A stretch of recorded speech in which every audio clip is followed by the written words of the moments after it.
Hello everyone, my name is Jitin Sharma. I work as an Android engineer at Gojek here in India, and I'm a Google developer expert for Android. I'm gonna talk. This talk is around code minification, R8, ProGuard, and all that stuff. And the brief outline about this talk is I'm gonna make a small introduction around what code obfuscation and minification is, what kind of tools do we use to do these things, and what kind of rules we use to configure them. In the second section of the slide, we'll talk about a bit about performance impacts on app size, runtime performance. We'll also see what kind of mistakes often are present in the project, mostly around rules, and what kind of impacts it can have on performance. So the second section of the slide is mostly around performance impact of code minification and common mistakes which you can avoid. So let's get started. So first is obfuscation. So to understand obfuscation, we look at life cycle of our code. So that's a in a general Android project. Mostly we are now writing Kotlin code, which gets converted into class file bytecode and then a Dex file bytecode, which is proprietary to Android.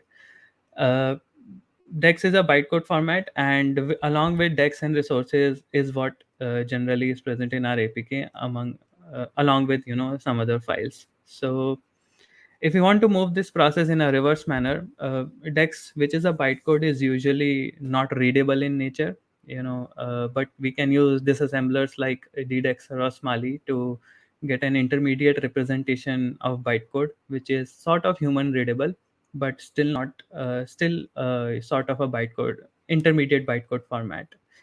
Or we could use tools like JDAX, which can directly give you Java source files out of Dex bytecode.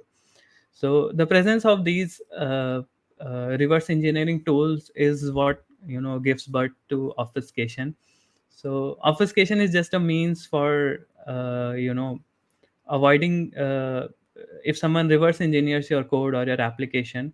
You might want to avoid them to know about some sort of proprietary code which you might have, your strings or API models. So it's not a silver bullet. It won't solve all of your problem. It's just another way to make your application less hackable in nature. And obfuscation is actually a very simple thing. It's just rewrites every piece of code which is written in your source.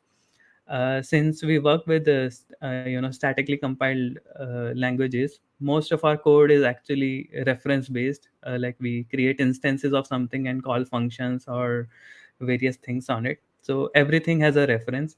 So when obfuscation does not really change runtime behavior of your application, it just rewrites everything, and references remain same only. So it's a nice little nifty technique to make your code less readable to any third party person. Along the lines, we can talk about minification also. So if we have a bunch of code where we are calling a sequence of function, where we start with fetch user, which fetches profile and then displays profile, and then display profile is doing something.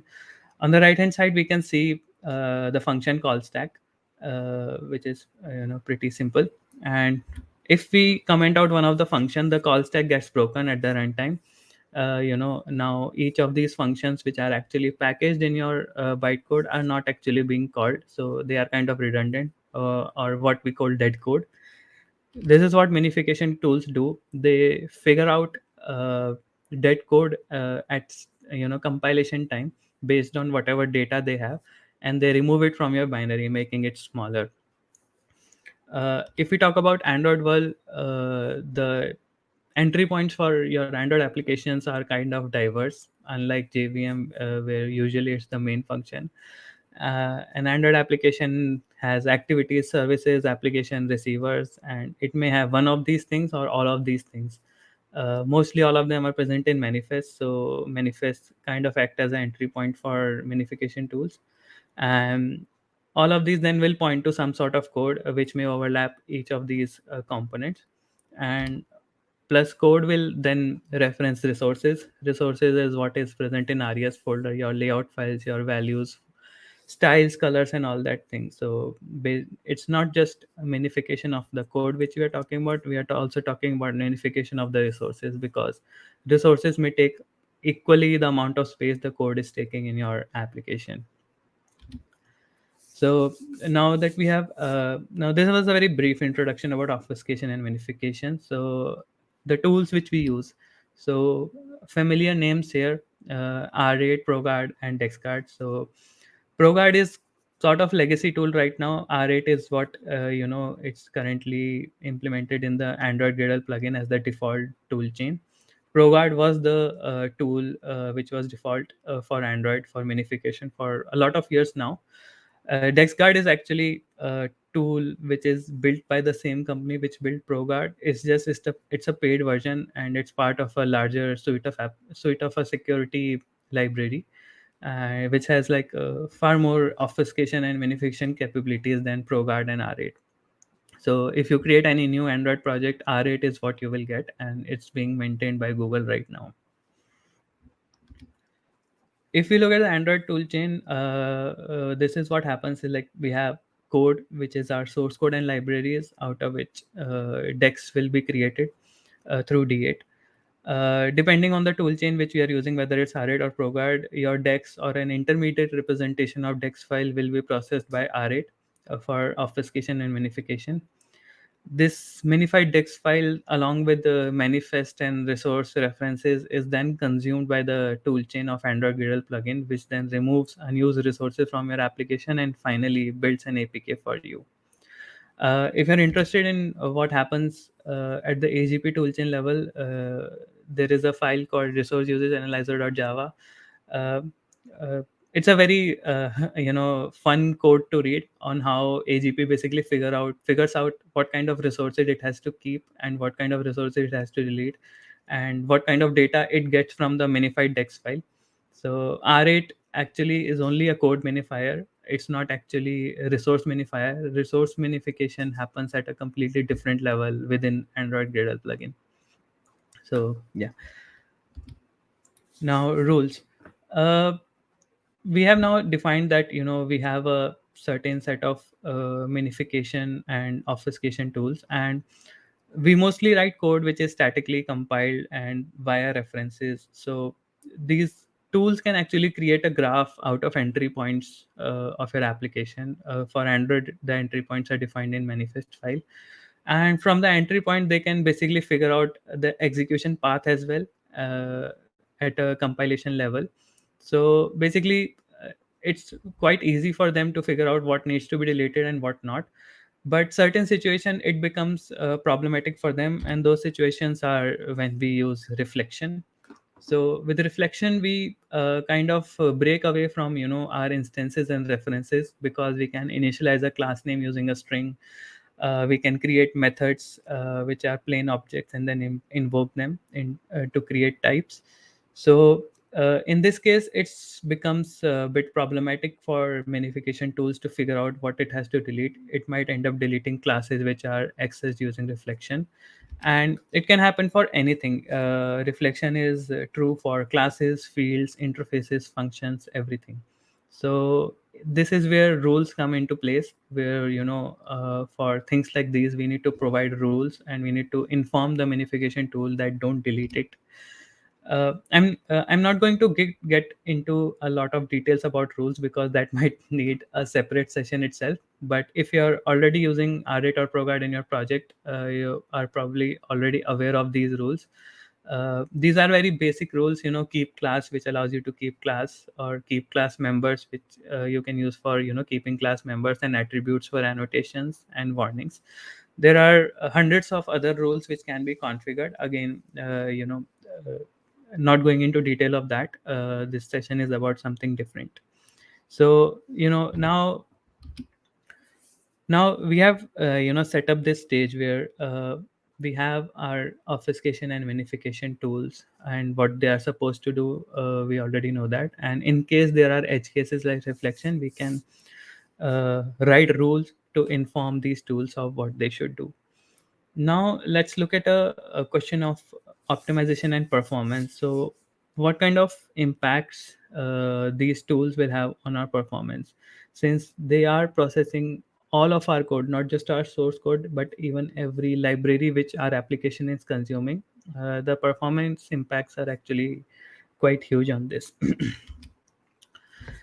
So from now until few next slides, I'm going to be presenting certain benchmark results. So all these benchmark results are based on a testbed project.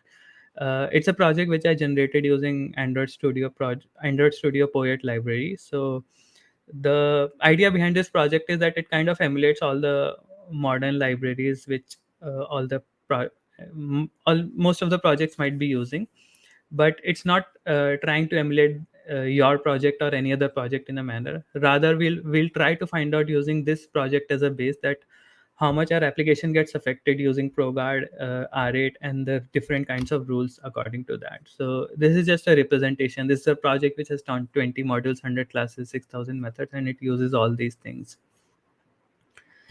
So using this project, we build it, and we come up with this first benchmark where we build the non-minified application, then we build minified application, and then we build minified plus shrinked. All of these are built in the release mode.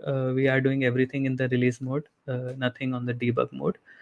Minified plus shrinked is where we turn on code minification plus resource shrinking, which deletes unused resource as well. And minified is the one where we are only shrinking the code.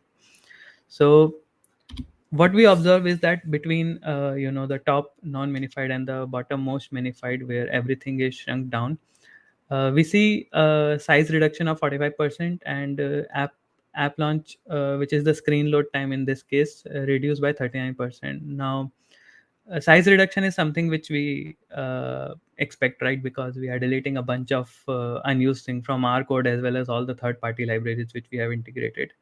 But app startup screen load time reduction is kind of a welcome benefit, and we'll see what happens here.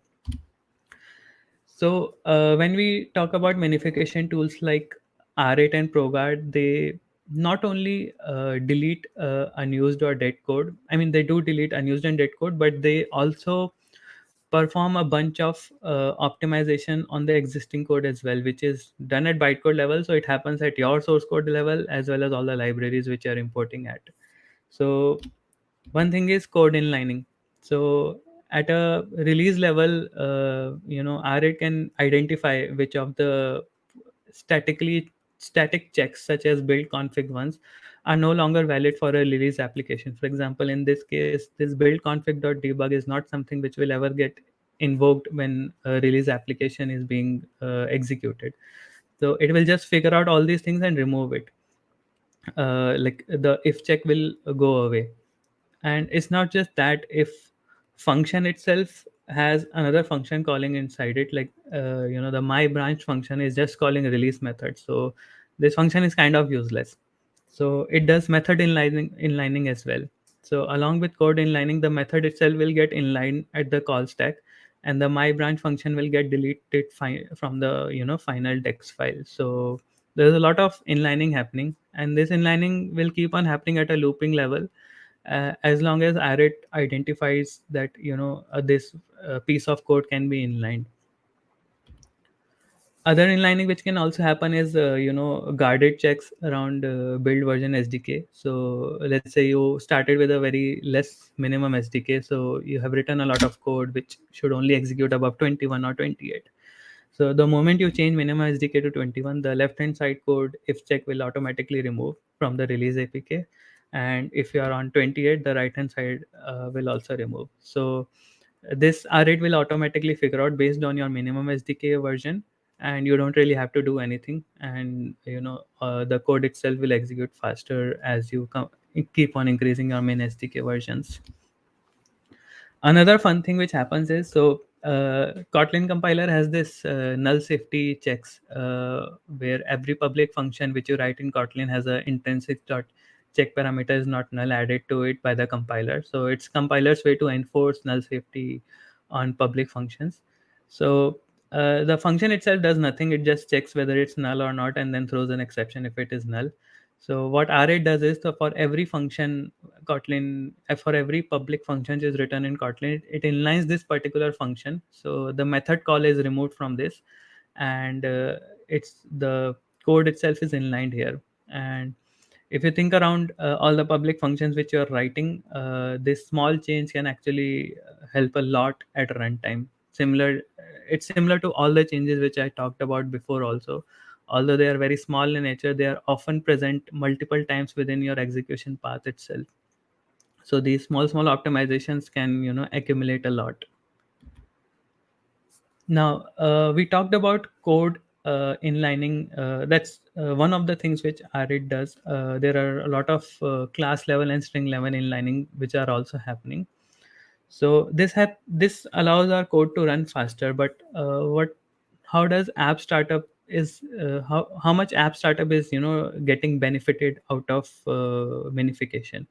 So one thing we saw that screen load time also reduced by 39%. So if we look at the structure of minified and non-minified APKs, the first thing which we see is that non-minified APK has 3 text files and minified has 1 text file.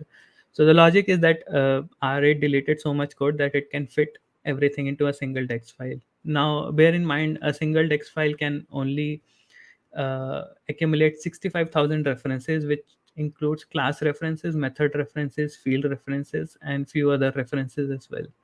So all the other useless code which is not getting minified is actually creating more dex files in your code, and dex files are processed at app startup time. So if you look at dex load time of the non-minified application, it's 2.9, and for minified is like 0.07. So a lot of time is saved just on dex load itself.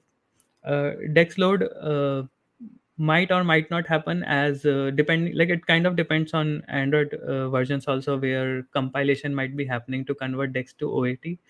But initial loads of your application will always load dex file, and even if the application is optimized, dex files are always registered. So if you have more dex files, you are slowing down your app startup. So if you can reduce the number of dex files by turning on minification, you are definitely getting a boost at app startup at all the times. These are like a bunch of stress events which are traced for both applications throughout the screen load. I've just captured and written down few of them here. Uh, you can see like every event for a minified APK takes less amount of time. The reason being everything is in line, not only at your source level but at a library level as well. So it doesn't really matter if your code is getting invoked or some other code is getting invoked, as long as it was part of your APK, it is getting optimized for you. And hence your startup, a lot, like a bunch of things happens during the startup, right? So all of these things are now much more optimized in nature. So every startup event which is captured by the stress trace is showing an improvement for minified APK, and this is all in release mode. There is nothing debug mode here. So now we have defined that we can get a good amount of performance boost. Like it will depend on project to project. For your project it might be different, for some other project depends on size of project as well. But definitely keeping minification at an optimum level is giving a performance boost to not only your app size but also to your app startup and in general the runtime execution of your application. But this can be easily how should I say, throttled due to uh, unnecessary rules. So rules can basically hurt you. So often in projects like ProGuard, rule file is like an artifact which people kind of ignore and try to write rules which are more defensive in nature, or they don't know how to debug. Like there is a lot of gray area around ProGuard which creates a problem. And this is like just an example of rules which are not really nice, especially with wildcard entries. uh, we'll take a case study of one of the rule which is like innocent looking at the start. So we are talking about here a rule which says keep class members r star dollar. So the meaning of this rule is that we are trying to keep the r class references in our application. It might look very innocent looking at first because we do need our class references, and we are just keeping those references and all.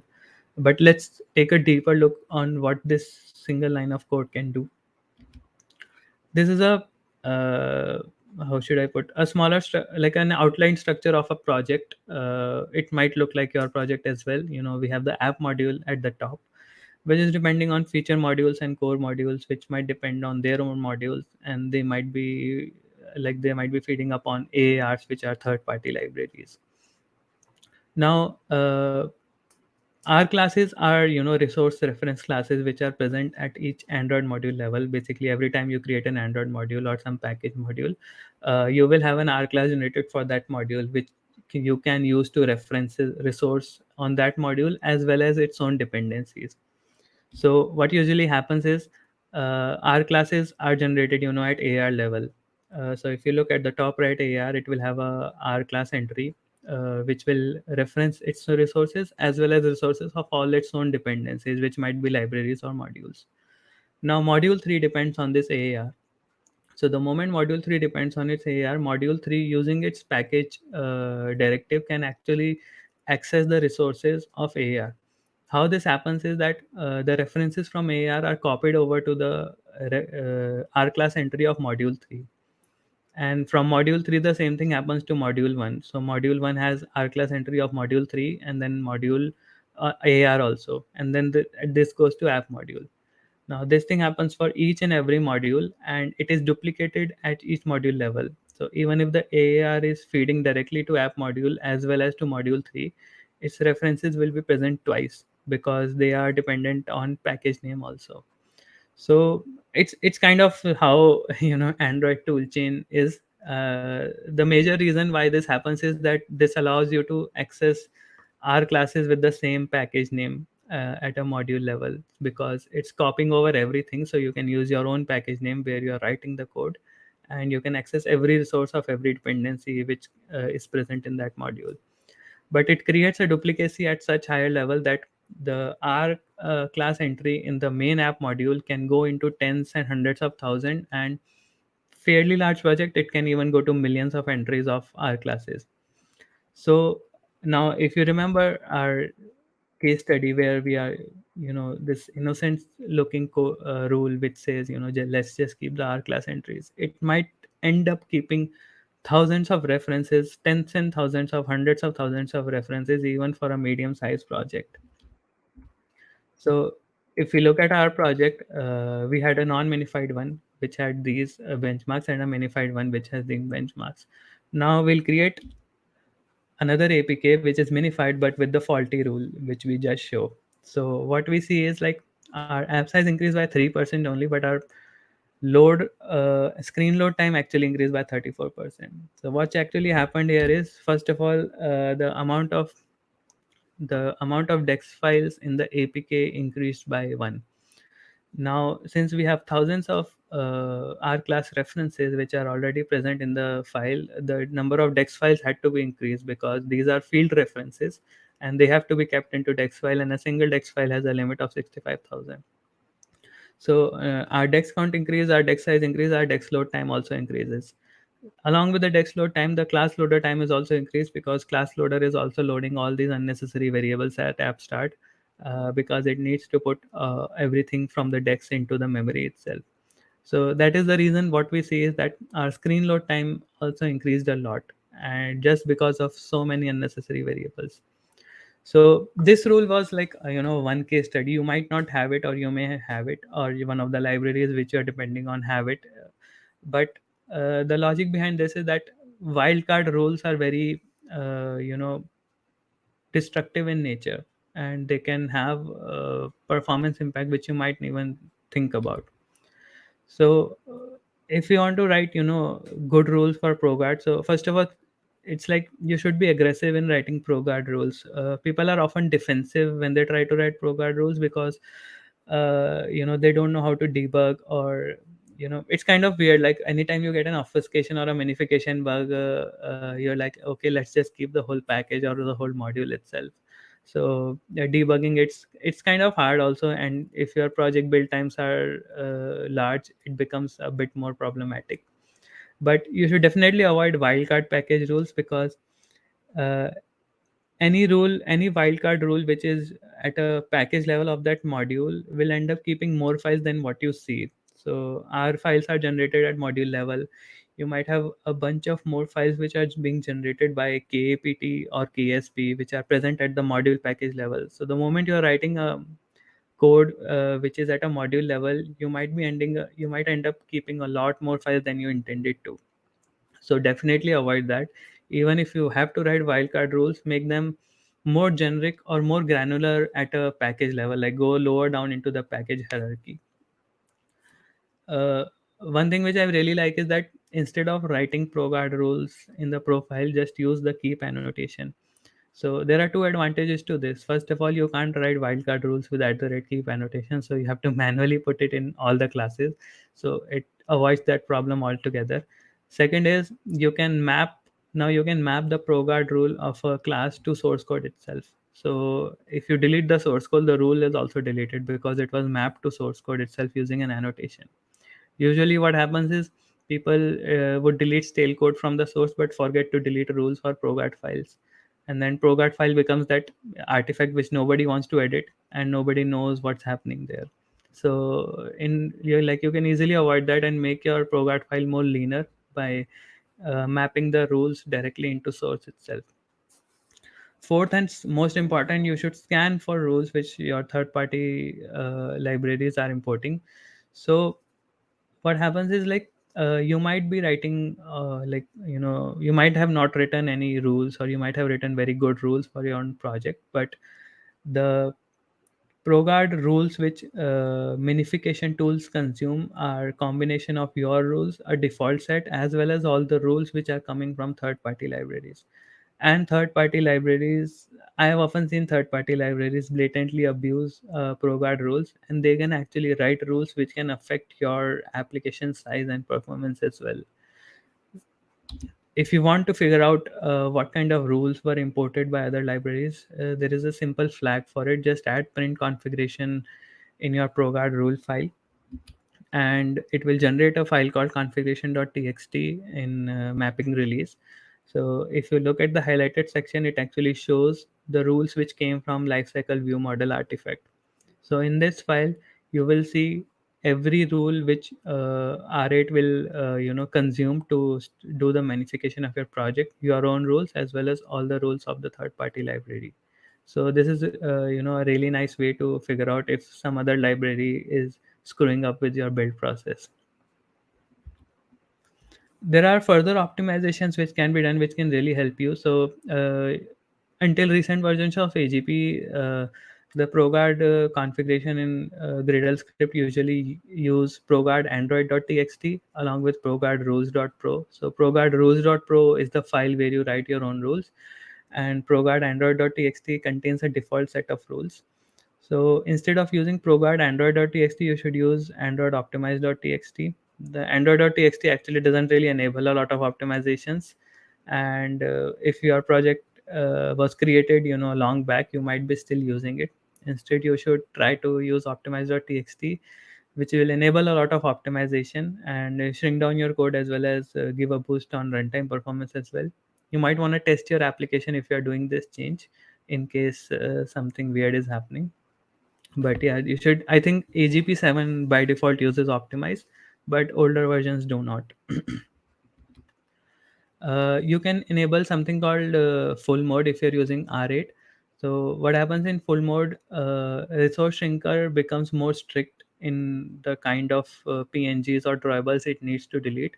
By default is very lenient, and it does not really delete a lot of unused resources. Especially it considers reflection to be, it's like more lenient on the reflection side access of resources.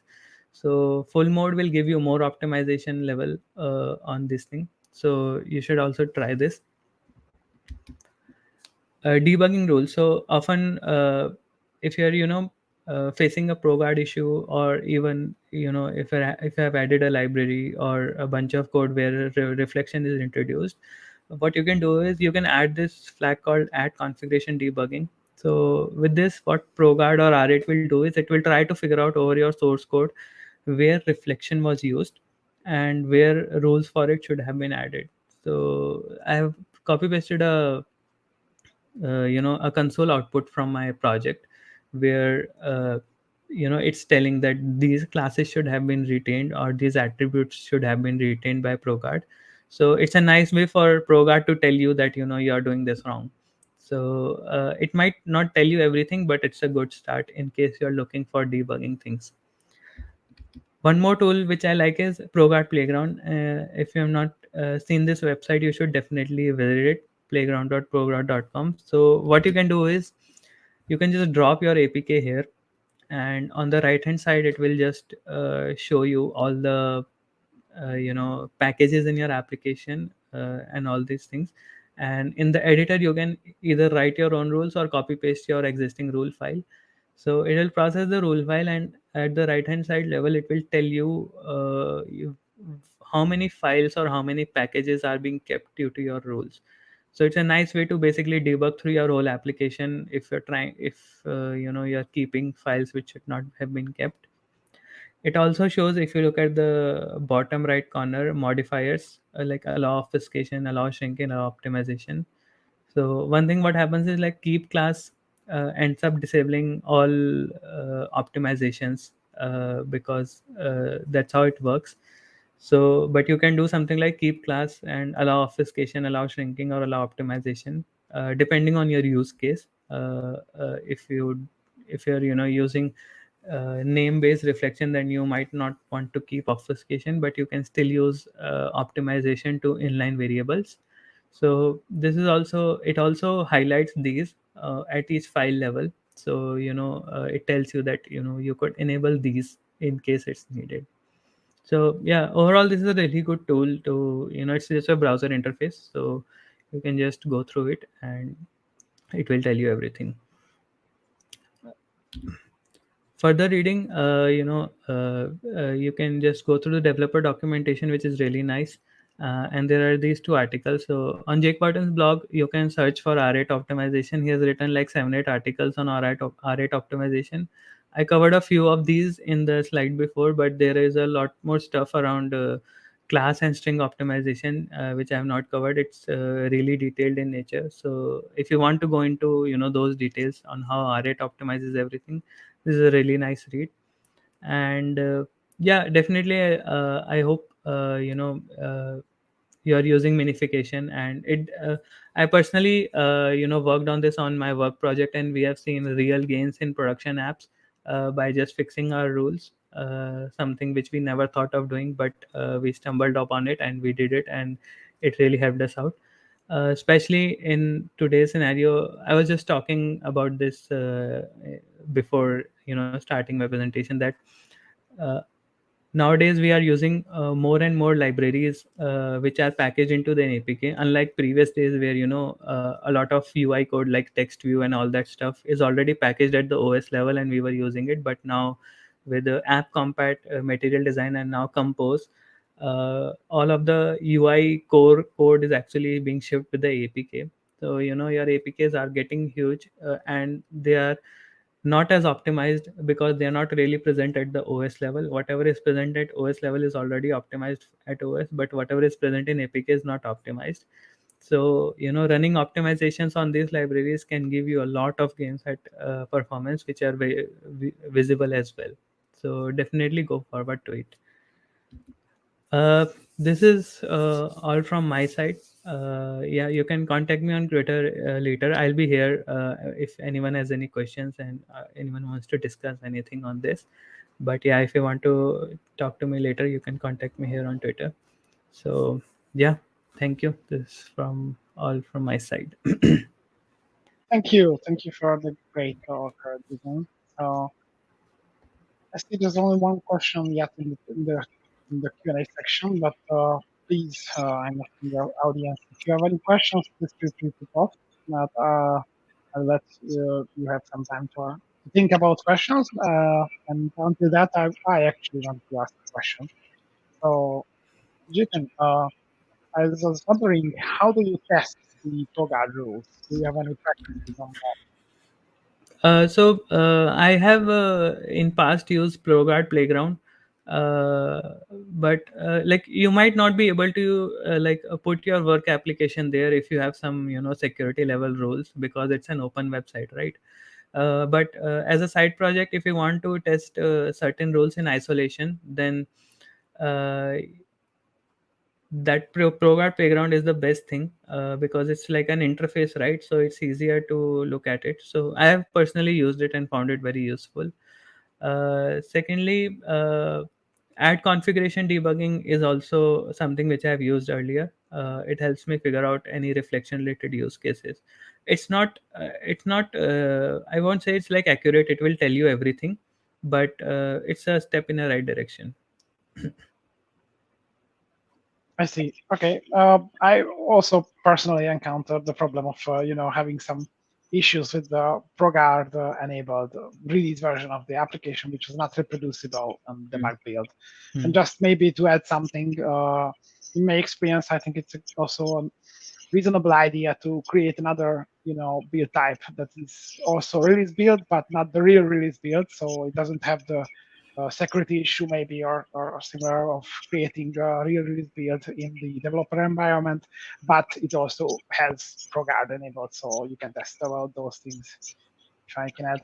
Okay, we have two questions now, Hmm. but the questions are still open, so if you have anything, please feel free to add, and you can also upvote questions that you want to answer. So let us see the first question. Have you encountered any memorable bugs introduced from adding R8? Um, mm, from adding R8, not really. So again, in my current project, like it was already added, but in my previous project, when I first added R8, like it was kind of hard to figure out. A lot of basically drawables kept on getting deleted, so it was hard to figure out why they were. And then I realized, like those drawables were basically being accessed using context.get resources.get identifier, which is a reflection way to access the drawables. So this was like 4 or 5 years ago. In my current project, we actually use DexGuard there. It's similar to R8, but we had very messy rules. So fixing them was pain, but we did achieve a lot. And one thing what would happen is, like if you write wildcard import rules at package level, right? So it ends up keeping a lot more files at library level also. So then if you're trying to fix one thing, like you remove all those rules because you feel they are not really relevant, and then some other thing in some other flow will breaks up because that rule was keeping some file which it was not supposed to keep. And now those files actually need a different rule, because we faced this with one of the socket libraries which we were using. So that was one memorable thing, like you fix one thing and other breaks. So yeah. Yeah, that's always fun. Yeah. Okay, so another question. Do you by chance have any ideas why the new project default template has minifying enabled set to false when minification has or especially considering minification has such a significant optimization effects? Yeah, I have no answer. Like, ask Google. They create the template, Android Studio team. But I guess they want to play it safe, with minify enabled false, because minification can have certain impacts. So, like, it's usually safer. Like, I personally, I've not really faced any blocking issue with minification, but I think it's to be just on the safe side. They keep it as false. That's all I can say. I agree. I pretty much agree. And I would like to add that, when you just create test project, for example, there's really no need to add minification. So Hmm. I agree with their choice, Yeah, to yeah, be honest. But I would also agree that in a real production project, it has very big benefits of enabling it. So yeah, yeah, yeah. okay, so we do receive two more questions, three now. So from Rohan Bhagat, hope I pronounced this right, but sorry if not. So have you used Minify enabled for dynamic delivery project? We don't really have dynamic delivery right now, but the way I see it, With dynamic delivery, okay. Hmm. I don't really have an answer, to be honest, because I have not used it. But I understand the where this question is coming from, because dynamic delivery means you're separating out the whole module to be, delivered separately. I haven't really thought about it, but maybe I can answer you later if you can, if I'm able to contact you a bit later. I Yeah, have I to. think I think it's fine. Yeah, You will yeah, stick around after a little bit, right? yeah. I will stick around. Yes. Okay, then feel free to ask again, Yeah, and yeah. maybe next time. Okay, so next one from Ahmed Adil. What about ProGuard in Android library development? Hmm. Should we do something specific to make integrators integrate with our libraries easily?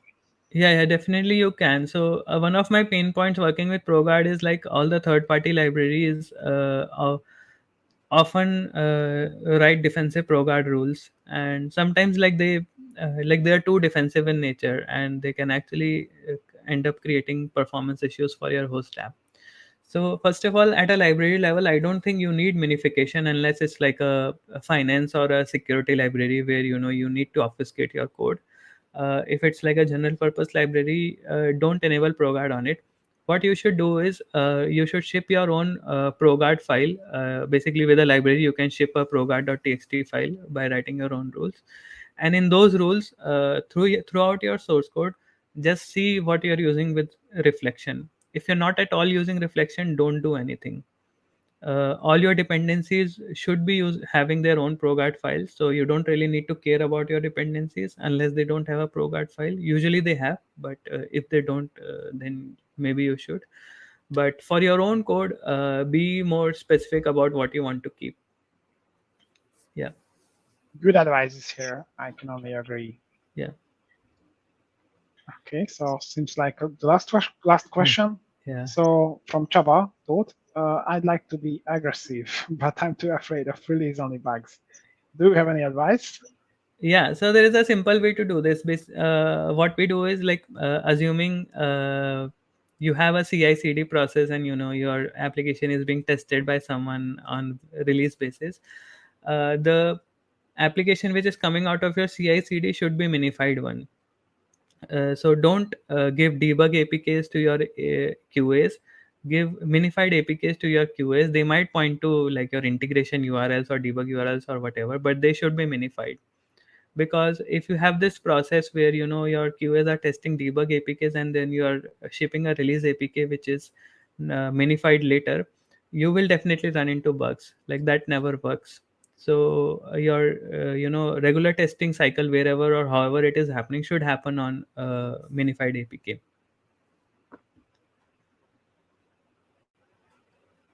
Okay, so that's all for tonight, I think. Yeah. For this, I mean, not for tonight. Sorry, that's Huh. all for this section and this presentation. Yes. But on the worldwide, we continue. So Yeah. first of all, thank you very much, Jitin, for the nice presentation and your good advices and the Q&A section as well. I hope you will stick around. Yeah, I will stick around, and thank you for inviting me up. And it's a very vibrant audience here, so I like really liking the discussions here.